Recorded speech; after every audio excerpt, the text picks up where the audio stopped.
I had my goals written out at the beginning of the year every month. So I kind of always have goals. I think everybody does that.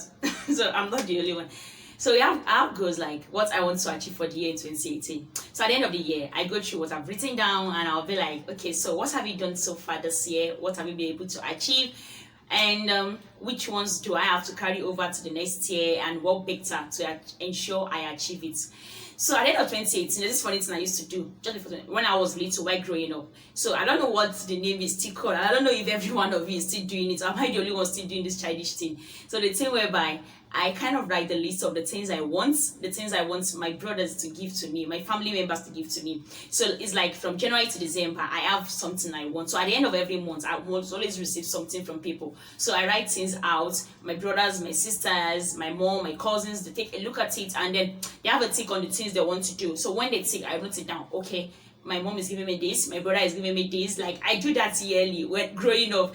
And one way or the other, I found myself doing it again in 2018. So and at the end of 2018, I look at those things I wanted, and 80% of the things I wrote were achieved. I was happy, like, oh, this is nice, oh. So I can achieve. So I like, if I can achieve 80% of this thing, that's so every year I should be doing this now, just writing it out every year, giving them. They always do what I want. So come 2019, I was excited to enter 2019 again. So I already had mindset of the things I want, the things I want to get, I want to acquire. I wrote it down again and I gave it to them also to start checking out the things they want to give to me. And they took it, they took the things they want. And at the end of 2019, I look back on my goals at first. Like I have my career goals, things I want to achieve, things I want to improve on. I check on them and be like, okay, Mary, you're doing well in this. So the ones I wasn't able to achieve, I was just like, okay, let me just carry over to the year and you can do better. So come 2019, at the end of 2019, I remember December 31st, the excitement I was having. I couldn't just wait for 2019 to end for me to enter 2020. So I quickly write my list and give to my brothers and my sisters so they can quickly mark the things they want to give to me. So there's so much joy on my face. And when it was time for us to go to church, after the old dancing, shouting, happening, mine was the loudest. I don't know if someone else was shouting as much as I was shouting. I was that excited that yes, this is another year for me where I would write out new things I want to achieve, new things I want my family to do. Like it was just all for fun and I was enjoying it. It was something that gives me joy whenever I look back. It's this thing I'm doing and it was fun for me.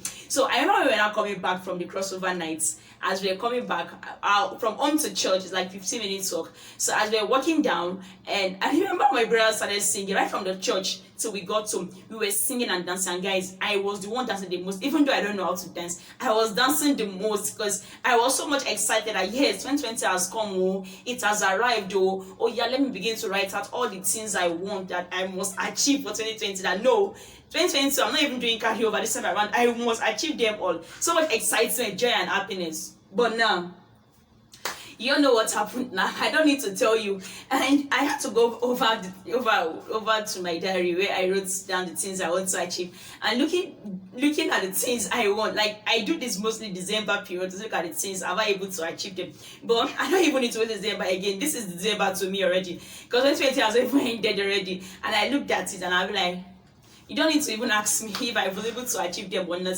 But guys, 2020 has really been a rough journey. Has really been bad. Like a lot of names I've given 2020. You know, people will tell you, I don't want to experience this year again. Never, never, never again. So I look back at since January up to now. You know, I think the old actually started in February. The old pandemic started in February from COVID-19. You know, to NSAS, killing of people, to looting.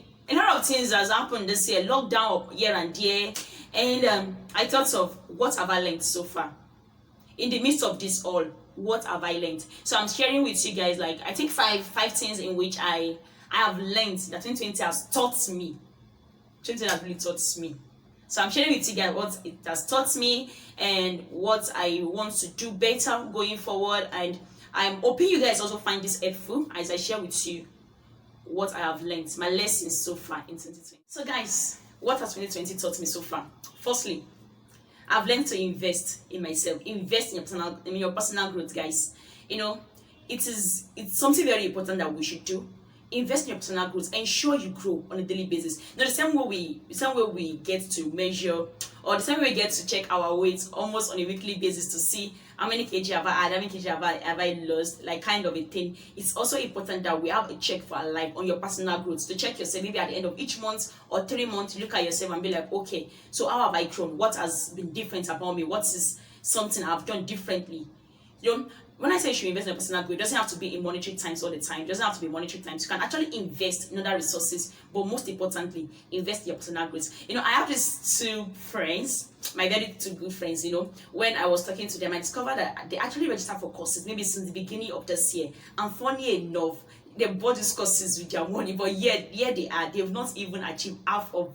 They've not even done half of those courses. So guys, please, it is very much important that you invest, and when you start the investment, ensure you see to the end of it. So don't start and at the middle you stop.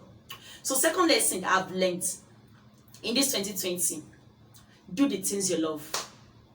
You know, our 8 to 5 job can actually be frustrating sometimes. You know, a lot of people are actually working, and the work they are doing, they're not even happy with the work they are doing. You get? So it's just a matter of, I don't have anything to do. I need to feed. I need to live. I just need to work to earn little money. But the funny aspect is, we don't even love the work we are doing, but we just have to work. So guys, it is very much important that you find what gives you happiness. See, you deserve all the happiness in this life.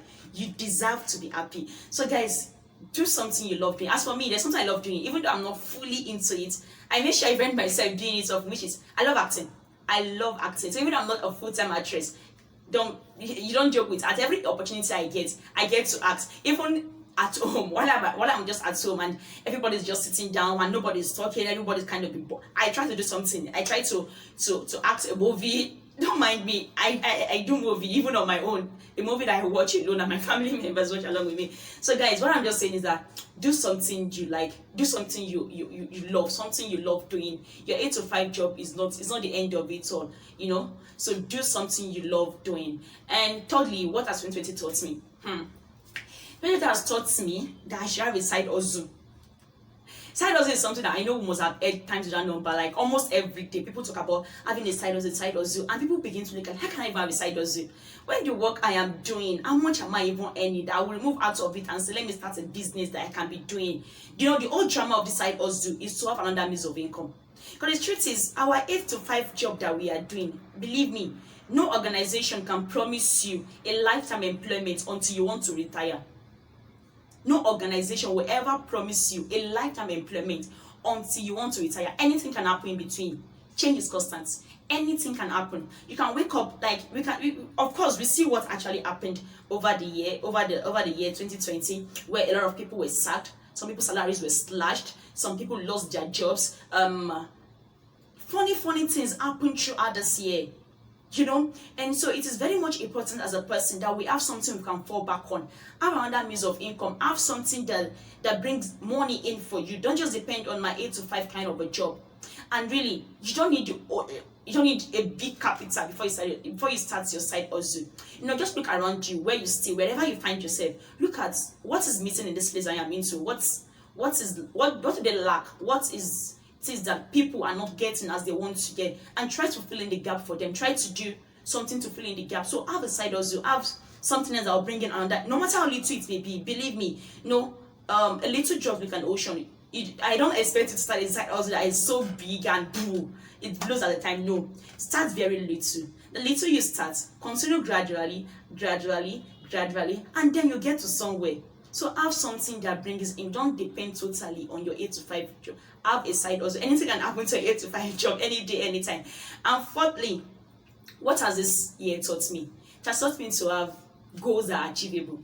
You understand? Like, so it's not just enough that at the beginning of the year I have goals. Okay, look at someone like me. I know how much I earn and I know where I work. And then I'm writing at the beginning of the year, writing the kind of I want to have 3 mansions before the end of this year. I want to have a car. I want to do this, do that, and of course, I know how much I'm earning monthly. So why write such things out as if I can achieve it overnight? Because guys, even with the plans we have written out, change is constant. Change is something that happens every now and then. Like anything can happen. Some people, it's so funny that part of our expectations for the year, part of the plans we have for the year is me writing down, by June 2020, as a last writing that by June 2020, my uncle promised to get me a better job. As also, write it down. That your uncle that promised you a job, anything can happen to him overnight. Anything can happen. In fact, he might come and tell you, when did we agree that? Why did I tell you that? So guys, even when we have our plans written out at the beginning of the year, ensure they are achievable. And not just achievable, don't forget that change is constant. And one thing I want you guys to also do is, this is something that I know that kind of happened to me. Even when at the end of the year, I look at the other things I wasn't able to achieve. I start, especially when it comes to my goals, my career path, and I look at other things I wasn't able to achieve. At a point in time, I get to look at myself and be like, Mary, you didn't do better here. Why? What's up? Why? I feel bad. And like people used to say that expectations come with disappointments, guys. So it is very much important that even though you set your goals and you're not able to achieve, please don't kill yourself over it. Please don't feel so disappointed. I look at yourself. A lot of people look at the end of the year, look at the goals they've written down, they'll be like, I'm such a failure. Especially when you have friends that have the same goals with you and they were able to achieve everything, and you look at yourself and be like, oh no, I'm a failure, I'm this. You feel so disappointed in yourself, you feel unsatisfied, and from there, you lose your happiness, you become sad, all because you could not achieve. So please, even though we have expectations, don't beat yourself up because you're not able to achieve. Anything can happen in between of your plans. And this is taking me to my final part. So irrespective of the fact that I have plans, let the plans be in line with what God wants for you, which is the last part of 5 things that I have learned in this 2020. What it has taught me. Have a relationship with God. So as I have my plans, as I have the things I want to do, I'm not removing the God factor from all the things I want to achieve. So it is a matter of anything I want to achieve. I can't do it on my own. I can't achieve this on my own. I need the help of God. I need the Holy Spirit to see me through, to be able to achieve everything I want to achieve. So guys, it is important that we have God in between everything. God never changes. As much as change is constant, God will never change. It still remains the same from now to eternity. So guys, please have a relationship with God. So guys, even with everything that's happened so far in 2020, no matter how much 2020 has slapped our faces, like I said earlier on, there are still some things you should be grateful for. And some things you should look back on and be like, in the midst of it all, I am grateful for this. Starting from COVID-19 that we all faced. Guys, you survived COVID-19. From there, we entered into the NSAS, where lives were being lost. You were still alive. From there, it came to looting of warehouses, of people's shops, people's properties. You were not affected. And here we are right now. So guys, even when you feel like there's nothing to be thankful for in 2020, be thankful for your life. Be thankful for the fact that you're still alive. And you are alive, you are strong, you are alive, every part of your body is still functioning well. This is enough to say thank you, God. So it is good that even as we look at 2020, even as much as it has been, let's celebrate our little wins. Celebrate the little wins, the little things that you did not see as important, maybe because the things you want to achieve, you could not achieve them, but the little things that came along the way. Okay, look at me as a person. Me being a YouTuber, it's something I've always wanted to do, fine. It's something I've always loved to do. I've always wanted to talk, like share ideas with people. Let's talk, let's rub minds together. But I've not been able to achieve it for quite some time. Even in my 2020 plans, being a YouTuber was out of what I thought of. It wasn't even part of my plans. It wasn't something I wanted to do. But then, when the whole lockdown started, it slapped on my face and be like, come on, you can start something out of it all. So I am grateful for this, and this has been going on. This journey, my YouTube journey has been a success because of you guys. You've been wonderful, following me, and we've been, communicating together, and I'm really, really grateful for it all. So guys, celebrate the little things, the little wins. Let's celebrate them.